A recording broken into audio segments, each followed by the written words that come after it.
बिस्मिल्लाहिर्रहमानिर्रहीम। अस्सलाम वालेकुम। आप लोग यूट्यूब चैनल देख रहे हैं और मैं हूं ज़िशान। नाज़रीन, इमरान खान के दौरा सऊदी अरब को लोग दो मुख्तलिफ एंगल से देख रहे हैं। नंबर वन ये कि ये तलक़ात की बहाली का दौर है, यानी कि जो तलक़ात हमारे खटाई में पड़ गए थे नवाज शरीफ साहब के दौर में और इमरान खान साहब के दौर में भी, तो ये तलक़ात को बहाल कर रहा है। दूसरा एंगल या पर्सपेक्टिव इस दौरे का ये है, जो समझ में आ रहा है लोगों को, ये तलक़ात की बहाली का दौर नहीं है, बल्कि ये तलक़ात एक नए दौर में दाखिल हो रहे हैं।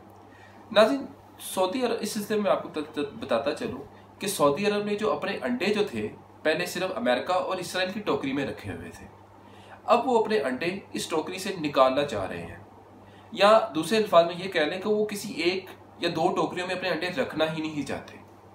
उसकी अब जो इसकी इस सिलसिले में मैं आपको मज़ीद बताता चलूँ, अब सऊदी अरब की सोच में भी तब्दीली आ चुकी है और वो अमेरिका और यूरोप से दूर होता जा रहा है। और इसकी वजह गालिबन ये समझ में आ रही है कि जो बाइडन का सदर बनना, इससे पहले अमेरिका के सदर डोनाल्ड ट्रंप थे और डोनाल्ड ट्रंप के मोहम्मद बिन सलमान के साथ और किंग सलमान के साथ बड़ी गहरी दोस्ती थी और बड़े अच्छे तल्लुकात थे। इसके साथ साथ डोनाल्ड ट्रंप के जो दामाद हैं जैरेड कुश्नर, उनके साथ भी मोहम्मद बिन सलमान के तल्लुकात एक मिसाली थे।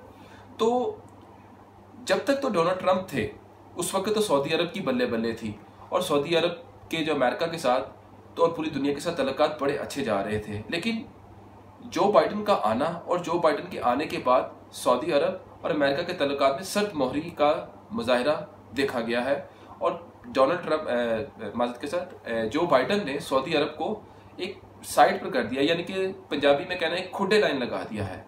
तो इस सिलसिले में मैं आपको बताता चलूँ, इसके साथ साथ सऊदी अरब के रवैये में भी अब तब्दीली आ चुकी है। सऊदी अरब जो लगातार तुर्की की मुखालफत करता रहता था और ये हत्ता कि तुर्की का ड्रामा भी अगर पाकिस्तान में लगता था तो सऊदी अरब इसकी मुखालफत करता था, लेकिन अब ये वही सऊदी अरब है जो तुर्की के साथ लगातार राब्ते में है। और मोहम्मद बिन सलमान का बार बार उर्दुगान को फ़ोन करना इस बात की निशानदेही है कि सऊदी अरब के रवैये में तब्दीली और लचक अब आ चुकी है। एक टाइम था कि ईरान में जब भी कोई एटमी हमला या कोई हमला इसराइल की तरफ से होता तो सऊदी अरब में जश्न का समा होता था, लेकिन अब ऐसा नहीं है। अब सऊदी अरब ने ईरान के साथ अपनी मुखालफत की शिद्दत में इंतहाई कमी कर दी है। हालिया ही ईरान की एटमी प्लांट पर हमला जो इसराइल की तरफ से हुआ, इस सिलसिले में भी सऊदी अरब ने खामोशी का मुजाहरा किया है। सऊदी अरब अब रूस और चीन के हथियारों में भी दिलचस्पी ले रहा है। नाज़रीन, इस सिलसिले में मैं आपको बताता चलूँ कि सऊदी अरब ने मुस्तकबिल में सी पैक का हिस्सा बनना है और पाकिस्तान ने इस सिलसिले में सऊदीया को बाकायदा दावत दे दी है। और चाइना भी ये चाहता है कि अरब ममालिक और ख़ास तौर पर गल्फ ममालिक सी पैक का हिस्सा बने, जिससे ये होगा कि सी पैक के तजारती रूट में ना सिर्फ इजाफा होगा, बल्कि ये ममालिक ख़ासतौर पर अरब और गल्फ के ममालिक मादनी ज़खायर से माला माल है और इनके पास इन्वेस्टमेंट भी बहुत ज़्यादा मौजूद है।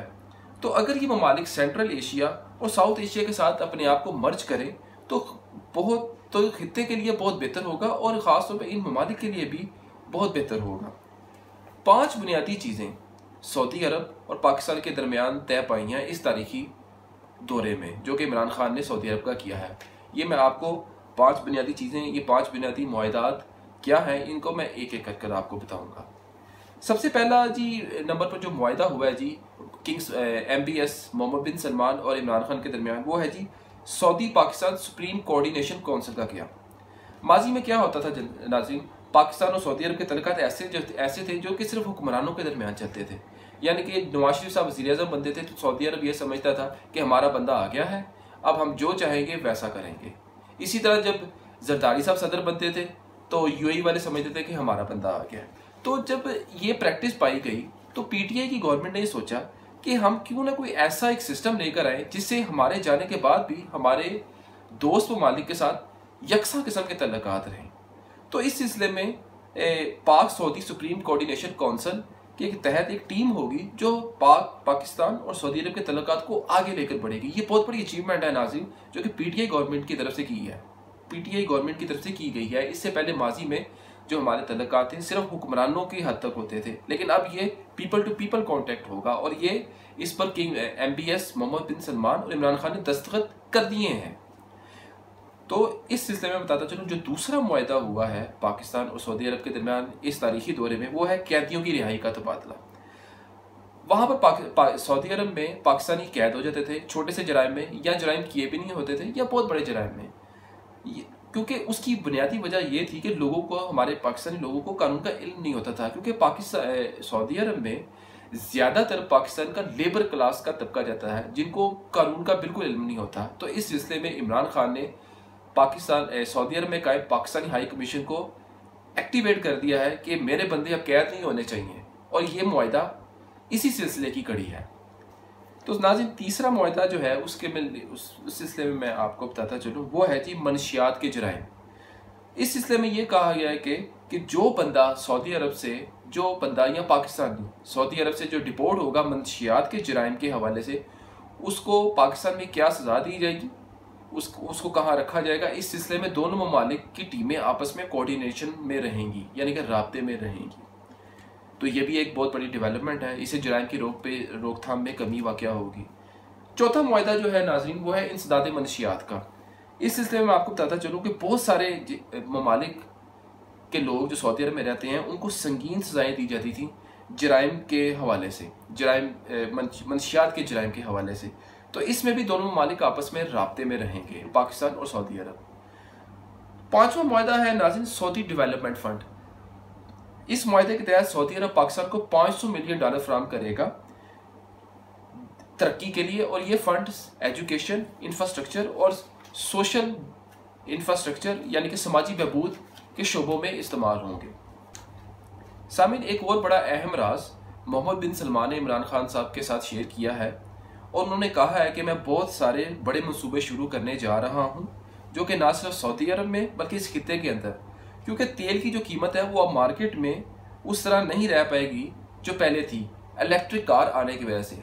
तो इलेक्ट्रिक कार आने की वजह से जो एनर्जी का जो सोर्स है वो तब्दील हो रहा है। तो इसी वजह से सऊदी अरब मुतबादल ज़राए ढूंढ रहा है, इसीलिए वो बड़े बड़े मंसूबे शुरू कर रहे हैं, नए शहर बना रहे हैं, नई नई चीज़ें बना रहे हैं, खित्ते में इन्वेस्टमेंट कर रहे हैं, हत्ता कि पाकिस्तान में भी वो इन्वेस्टमेंट कर रहे हैं। इस वाले से मोहम्मद बिन सलमान ने इमरान खान को क्लियर बताया है कि हमें अगले आने वाले 10 सालों में ऐसे अपने मंसूबों को मुकम्मल करने के लिए खित्ते से 10 मिलियन अफरादी कुव्वत दरकार है, यानी कि 1 मिलियन होता है 10 लाख और 10 मिलियन होता है 1 करोड़। तो 1 करोड़ अफराद की उनको ज़रूरत है जो उनको मुख्तलिफ खिदमात दे सकें। और ये बात मोहम्मद बिन सलमान और इमरान खान में तय पा चुकी है कि वो पाकिस्तानियों को सबसे ज़्यादा नौकरियां देंगे इस सिलसिले में। तो ये पाकिस्तानियों के लिए बहुत बड़ी खुशखबरी है, ख़ास तौर पर पाकिस्तान के लेबर क्लास और स्किल्ड क्लास वर्कर्स के लिए, कि वो उनको आने वाले सऊदी अरब के आने वाले 10 सालों में सबसे ज़्यादा पाकिस्तानियों को नौकरियां मिलेंगी। तो वो ये हमारी लेबर क्लास और स्किल्ड वर्कर क्लास तैयार हो जाए कि उनको अब सऊदी अरब में नौकरी के दरवाजे खुलने वाले हैं। 26 लाख लोग यानी कि 2.6 मिलियन पाकिस्तानी सऊदी अरब में ऑलरेडी मौजूद है और मुख्तलिफ किस्म के शोबात में खिदमात अपनी अंजाम दे रहे हैं। तो आप यहाँ से अंदाज़ा लगाएं कि अगर आने वाले 10 सालों में इतने ही लोग यानी कि 26 लाख अगर लोग पाकिस्तानी मजीद अगर चले जाए तो पाकिस्तान के लिए कितना बेहतर होगा, और इन पाकिस्तानियों के लिए भी कितना बेहतर होगा। तो ये था इस दौरे का सारा मतलब है कि ये मैंने आपको इसकी चीता बातें बताई हैं। अपना ख्याल रखिएगा और अपने चैनल का भी। अल्लाह हाफिज़।